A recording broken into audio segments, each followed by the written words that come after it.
Hi, my name's Honey Louise. I'm not a defence analyst, but I am a defence advocate. I mean, that sounds bad. But I advocate for UK's defence and national security. I've been doing a series on TikTok on the Straits of Hormuz and what US boots on the ground action might look like, but now I'm going to do the whole thing again on YouTube because trying to do that in short little TikToks was making me lose my mind. So, going back to the very start. The Strait of Hormuz represents a strip of water we think is about 33 kilometres across in length. It's not very wide, and it sits between the Iranian coast on one side and the Omani coast on the other. Within the Strait of Hormuz, which again is 33 kilometres across, not very big, there sits the shipping lanes. And through these shipping lanes go big oil tankers full of crude oil and, well, a whole lot of other stuff goes through. But the big one is crude oil. Actually, 20% of the world's supply of crude oil goes through these straits because north of the straits sit the Gulf states, places like Qatar, Kuwait, and Saudi Arabia. And from there, that's where the ports are based, which move all of this oil from the Gulf states out and into the global shipping lanes to be delivered here, there, and everywhere. So essentially, this is a really, really important navigation way for these tankers and for the global oil trade. So what happened was, well, what happened is a very long and complicated story, and I'll leave that better handled to journalists and people who actually reported on that. So these waterways are really, really key. In early 2026, there was rising tensions between the US and Iran, which eventually led to the closure of the straits. So Iran has the capacity to close the straits. This doesn't mean that Iran dropped down a big giant dam across the straits. It means it used means to deter travel through the straits. Things such as sea mines, fast-boated attack groups, drones, and missiles to make this case that the insurers, so if we've got a big tanker, right, a big oil tanker, they're very expensive. Ships can't really sail without insurance. So A, it made the war premiums on insurance became very, very expensive. The amount you had to pay to an insurance company to get insurance to sail through the straits under the clause of war, that became very expensive. But the main thing Iran did was increase the threat and the danger to human life. One of the big things is you could, if you had lots of money, get war insurance. You'd almost certainly get attacked if you were a ship coming from a non-allied, a state that Iran didn't like.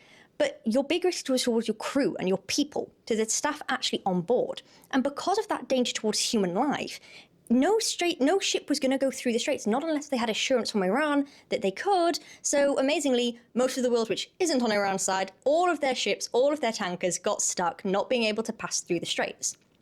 And now some important bits to cover here. We can't really get the oil out any other way. There are some oil pipelines that go across Saudi Arabia, but these are more like overflow pipes. They take excess. They only take about 6 million barrels of oil a day. Meanwhile, roughly 20 million barrels of oil get passed through the straits on those shipping routes. So they're not going to be able to take up all of that transport, all of that oil that we need. So that's not really possible. We can't also really move the shipping lanes. So the shipping lanes are themselves about 3 kilometres across, and then there's some buffer zones. So all in all, they're about 9 kilometres across. But if we remember that the strait is 33 kilometres across, then that shipping lane represents nearly a 30th of the entire space you have to move. You also have other considerations. Big tankers need at least 25 metres of clearance between the bottom of their hull and the seabed. So actually, if you move it too close to the Omani side, you run into the Omani shelf. The water gets too shallow. Furthermore, these shipping lanes are agreed by multinational agreement. Everybody kind of sits down at a table and says, yep, we'll go here. And that means to move them, you need everybody to sit down at a table and to agree, okay, we're going to move it a little bit towards the Omani side just to get it a bit further out of reach of the Iranians. That's not really going to happen when everybody's bombing each other. So you can't move them. So we're kind of in this linchpin. All the oil fields are to the north of the straits. Nobody can get anything through the straits because of the danger towards the crew and the very expensive war premiums created by Iran. And this is where it gets even more interesting. How is Iran able to leverage all this control across the straits?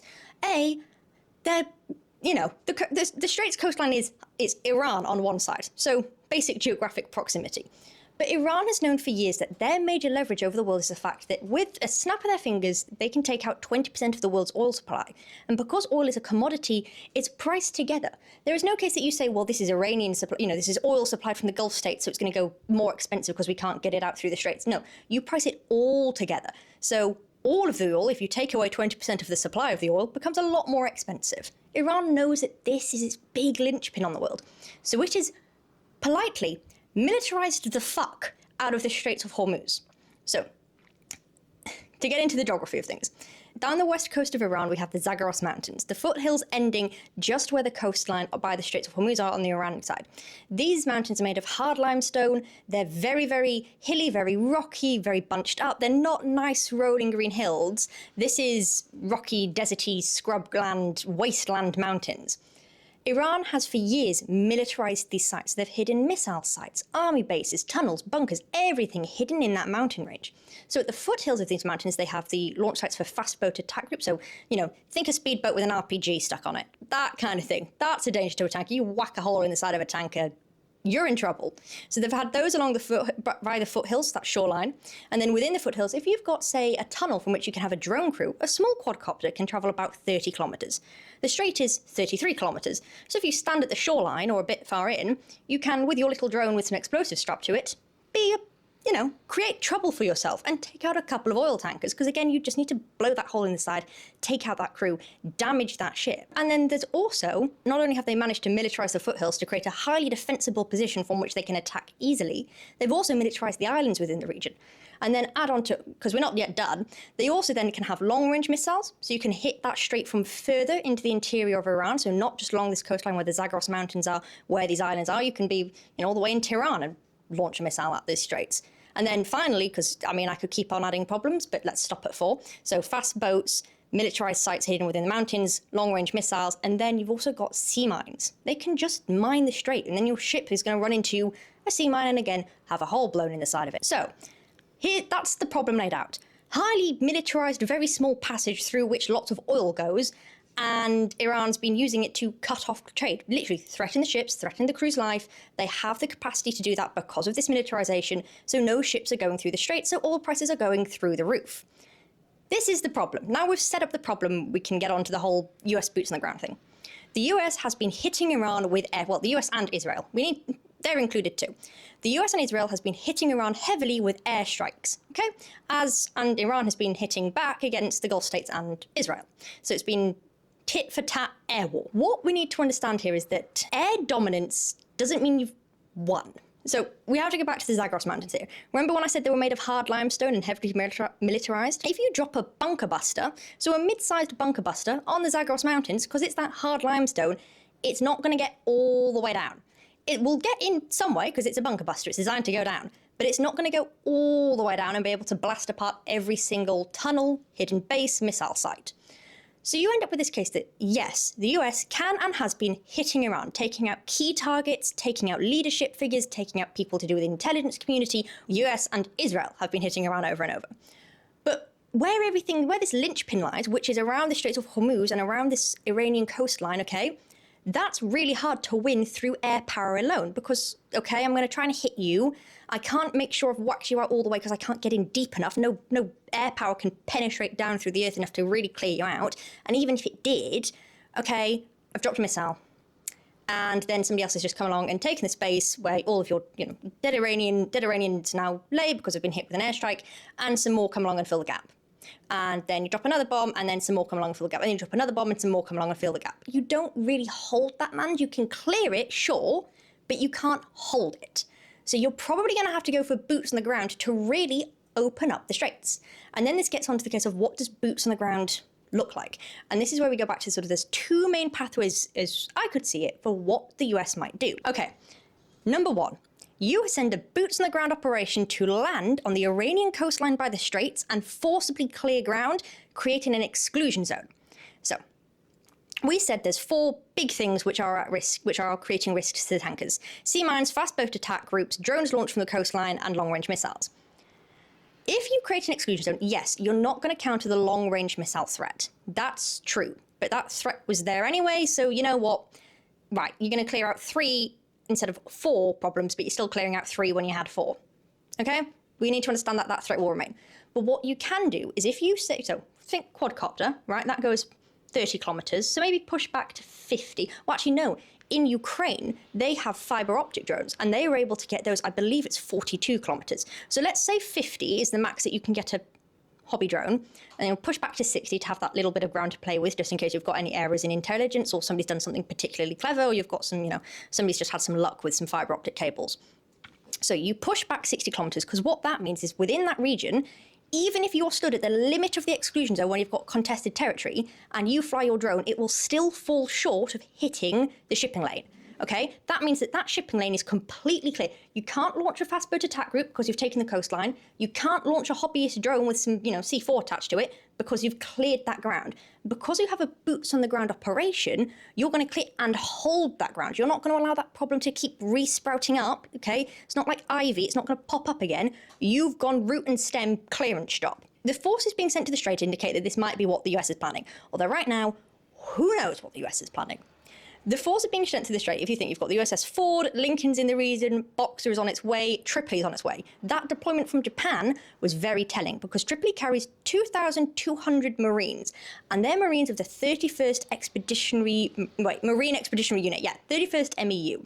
They also have, this is important, till rotors, Osprey till rotors. So they have the kind of kit and people that you want if you're going to be staging a fast amphibious taking of land. Okay, that's what if you're going to create that exclusion zone around that coastline, clear that portion off, okay, you're going to be sending in a crew to clear through the mines, so submarine teams or mine clearers, and then you're going to be sending in something like the Tripoli, so you can get those Marines, amphibious landings, fast, they're going to take land and they're going to hold it. Marines are not designed to hold land, okay, they are your strike force, they are your assault force. But we saw in the Battle of Fallujah that they can take and hold land. It might not be their primary designed purpose, but they can do it. So the kit being sent to the Straits really does indicate that they might be going boots on the ground, assault force, we're going to take land, we're going to clear out this Iranian threat and open up the Straits. Okay? That's plan one, and that's quite telling based on the kit being sent to the region. It's all to do with that assault force, okay? You had the 82nd Airborne. So part of the 18th Airborne, which is America's something's gone bang and we're going to go in and we don't have time to plan, that's airborne, okay? They are called I can remember this off the top of my head. I know I can. Contingency Corps, America's Contingency Corps. 18th Airborne is America's Contingency Corps, okay? They deploy anywhere in the world in 24 hours. And under that, you've got the 82nd Airborne. So you've got 82nd Airborne, 31st MEU, Osprey till rotors. You're thinking, okay, amphibious assault force. They're going to just boots on the ground. So that was option one.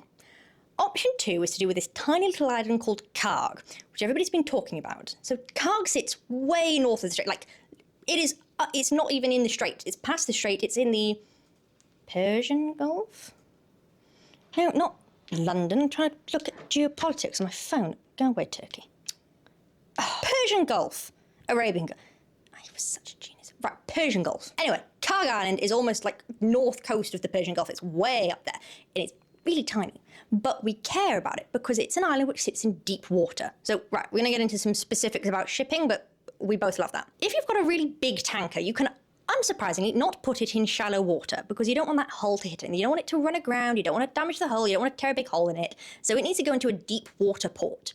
Karg Island is one of the few islands in the Gulf which sits in deep water. This means that you can use it to export oil because you can get those oil tankers which need deep water, they can get in close up to this island.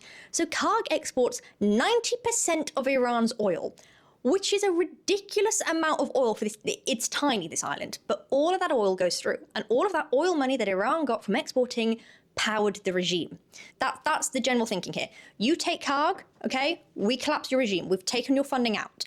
You open up the Straits, we don't take Karg.